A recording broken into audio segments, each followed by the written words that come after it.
Good morning. Online classes हीरा की डाणी में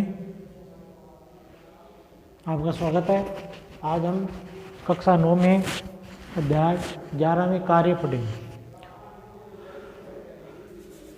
देखो, हमने इसके पहले पिछले अध्ययन किया था गति।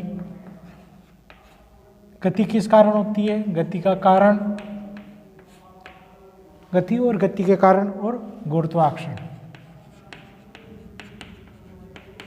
आकर्षण के बारे में हमने अध्ययन कर चुके हैं। आज पढ़ेंगे हम कार्य क्या होता है। देखो, हम कोई भी जीव जंतु है, जीव जंतु क्या करते हैं? जीव जंतु क्या करते हैं? भोजन।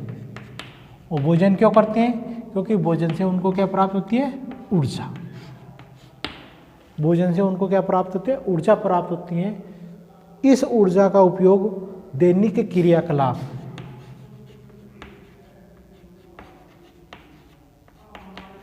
क्रियाकलाप के अंदर, हम दैनिक क्रियाकलापों के अंदर काम करते हैं। दैनिक क्रियाकलापों में अंदर जो क्रियाएं होती हैं वो क्या कहलाती है? जैव प्रक्रम। क्या कहलाती है? जैव प्रक्रम कहलाती है। जैव प्रक्रम कहलाती है दैनिक जीवन की गतिविधियां। अब जो भी दैनिक जीवन में गतिविधियां जैसे खेलना, गाना, पढ़ना, लिखना, कूदना, सोचना, चलना, फिरना, गाड़ी चलाना, मोटरसाइकिल चलाना या कोई हार्ड वर्क करना या कोई भी कार्य करना, ये सभी क्रियाएं दैनिक क्रियाकलाप हम करते हैं। इन क्रियाकलापों को करने के लिए किसकी आवश्यकता होती है? ऊर्जा की आवश्यकता होती है। किसकी आवश्यकता होती है?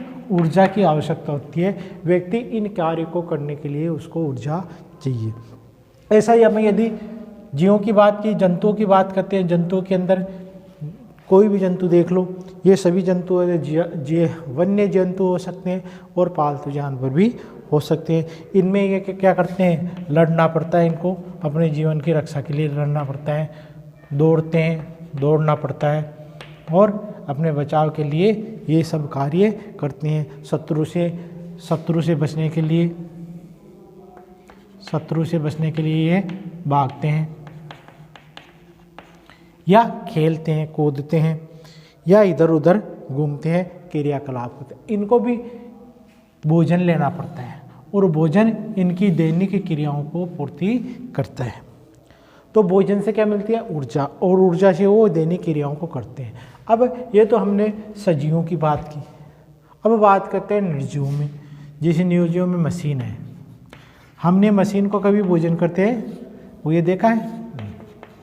मशीन कभी भोजन नहीं करती, मगर उसको ऊर्जा प्राप्त करने के लिए किसी न किसी स्रोत की आवश्यकता होती है। कोई तो स्रोत चाहिए। इसीलिए हम कोई भी चीज़, मशीन है, उसके अंदर या तो क्या डालते हैं? पेट्रोल, या क्या डालते हैं? डीजल से वो चलती है। तो ये क्या है? पेट्रोल और डीजल से उसको क्या मिलती है? ऊर्जा।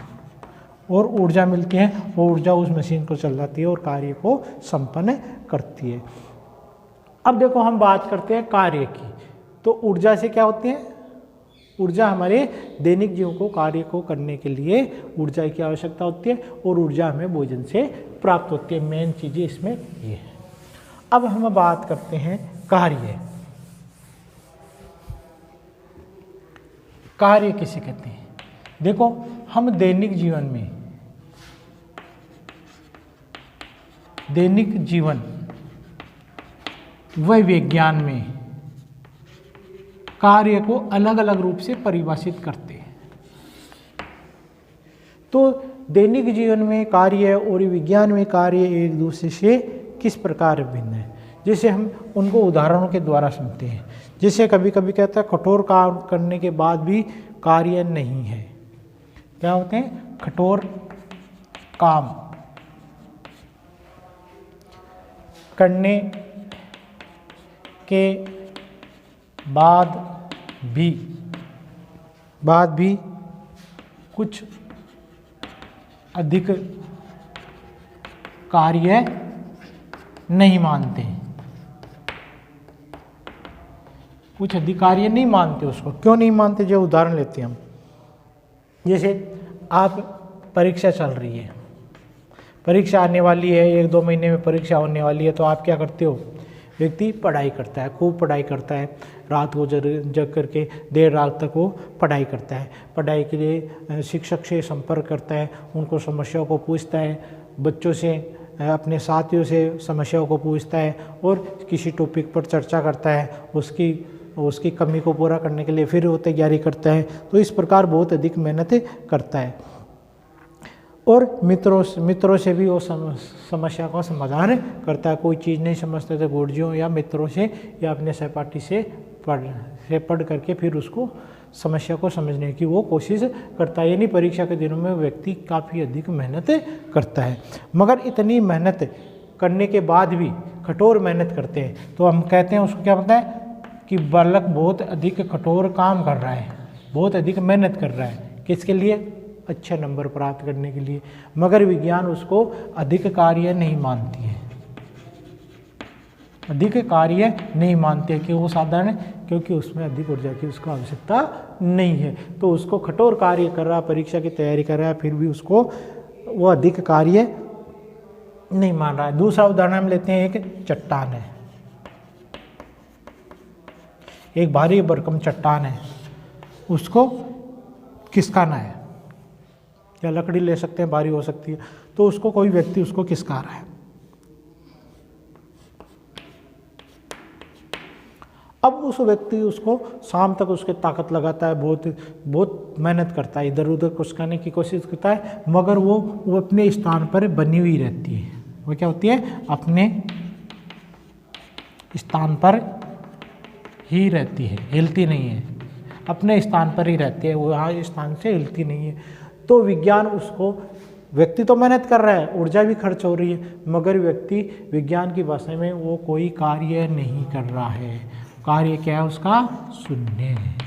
किया गया कार्य क्या है? शून्य। क्योंकि चट्टान में जब तक अपने स्थान से नहीं हिलेगी, विस्थापित नहीं होगी, तो वो कार्य नहीं माना जाएगा। चट्टान उसी स्थान पर है तो उसका विस्थापन कितना हुआ?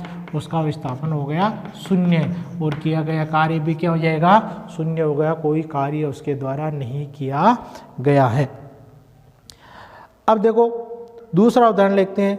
व्यक्ति अपने सर के ऊपर भारी भरकम बोझ लेकर के, बाहर लेकर के इधर उधर घूमता रहता है, तो उसकी भाषा में कुछ उसने कार्य किया है। यदि प्राकृतिक दृश्य देखते हैं हम जैसे बहुमंजिला इमारत पर रहते हैं तो सीढ़ियों पर चढ़ करके जाते हैं और पेड़ के ऊपर चढ़ते हैं, तो इसके द्वारा किया गया कार्य है। इसमें कार्य क्या होते हैं? नींद, यानी सीढ़ियाँ चढ़ना,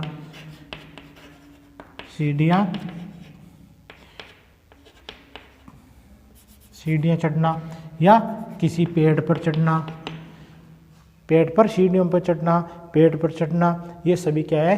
कार्य है।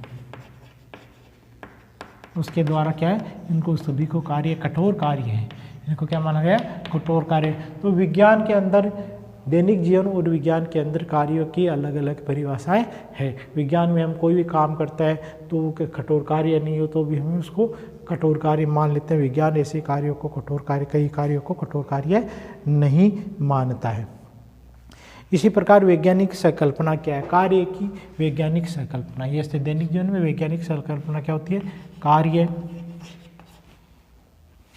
की वैज्ञानिक संकल्पना, कार्य की वैज्ञानिक संकल्पना क्या होती है?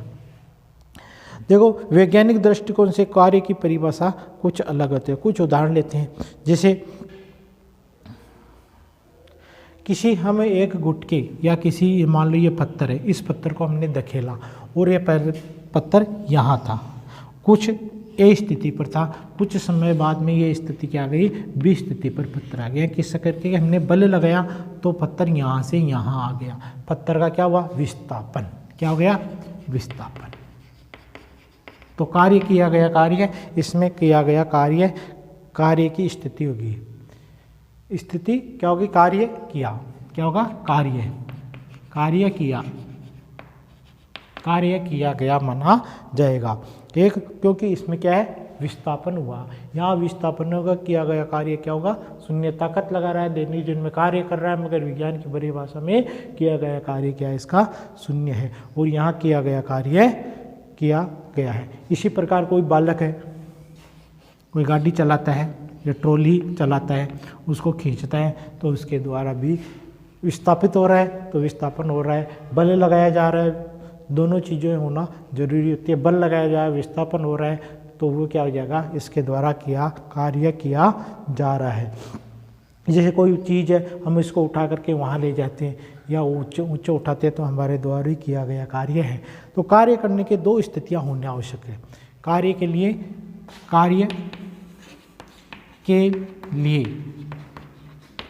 दो दशाएं होती हैं, दो दशा आवश्यक है। एक तो क्या है, वस्तु पर बल लगना चाहिए। कोई भी कार्य तब संपन्न होगा जब वस्तु पर बल लगे। दूसरा क्या है, वस्तु विस्थापित होनी चाहिए। क्या होगा, विस्थापन, तो किया कार्य संपन्न होगा। तो कोई भी कार्य करने के लिए दो दशाओं का होना आवश्यक है। इनमें कोई सी भी एक दशा नहीं होती है तो कार्य शून्य होगा। जैसे हम मानते हैं यहाँ पे किया गया कार्य W होगा गुणा विस्थापन। अब यहाँ बल तो लग रहा है, माना उसने 50 न्यूटन बल लगाया, विस्थापन कितना हुआ, शून्य, तो किया गया कार्य क्या हो गया, शून्य। किया गया कार्य क्या हो गया, शून्य। यहाँ बल भी लग रहा है और विस्थापन भी हो रहा है, तो किए गए कार्य की हम गणना कर सकते हैं। विस्थापन यहाँ नहीं हो रहा तो किए गए कार्य की गणना नहीं होती, किया गया कार्य क्या होगा, शून्य होगा।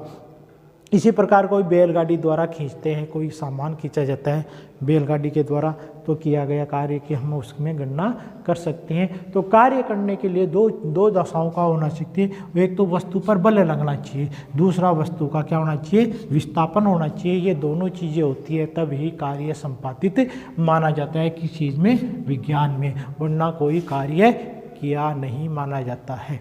जैसे व्यक्ति कोई अपने सर पर कोई चीज़ रख ले और खड़ा रहे एक ही जगह, तो उसमें दैनिक जीवन में तो कार्य किया हो, क्योंकि वो बाहर लग रहा है, उसको ऊर्जा खर्च हो रही है, ताकत लग रही है, मगर विज्ञान की भाषा में किया गया कार्य उसका क्या हो जाएगा, शून्य हो जाएगा, क्योंकि उसका विस्थापन नहीं हो रहा। जब तक कोई चीज़ का विस्थापन नहीं होगा तो किया गया कार्य क्या होगा, शून्य होगा। आगे हम पढ़ेंगे एक नियत बल द्वारा किया गया कार्य कितना होगा अगले टॉपिक में। थैंक यू, धन्यवाद।